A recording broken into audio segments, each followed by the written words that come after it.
Let's quickly revisit the average age of each team league-wide. Here's what we looked at to start off the season. This was an interesting look at the roster makeup, but I didn't really take into account how the teams would actually look out there on the court. So let's take a look at that. What I did here is take the exact age of each player to the day and multiplied it by the amount of minutes they've played so far this season. I take the total sum of this product for each team and then divided it by the total amount of minutes played by the team so far this season. It gave me a more precise weighted average of the age of each team. This number tells us the average age of each player out there on the court for each team weighted by the amount of minutes they've played. So if you play more young guys, it's going to skew young, and if you play more old guys, it's going to go higher.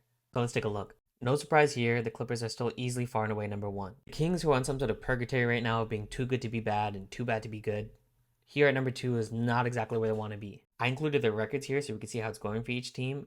The two oldest teams in the league, the Clippers and the Kings, it's not really working well for the Unk movement right now. However, the same could be said for the teams at the bottom of this list. The bottom six teams here all have a losing record, and I think it'd be wrong of me to not especially highlight how bad of a start it's been for the Nets and the Wizards. So now I want to have some fun in revisiting the old chart and comparing it to the now. For example here, look at the Rockets. Fourth oldest in the league if you're looking strictly at the roster. But when you consider actual playing time and the fact that Fred VanVleet is out for the season and Reed Shepherd has been getting a lot more minutes as a result of that, the Rockets fell to 12th oldest in actual play so far this season. The Knicks were 11th in terms of average age of the roster going into the season. But when we look at now, they play their old guys. They're here at number 4, and it seems like it's working for them so far. 5-3 is not a terrible start. Lastly, I want to call out the 76ers. Got off to a crazy hot start, but Paul George hasn't been playing, and Tyrese Maxey and VJ Edgecombe has been leading the way for them.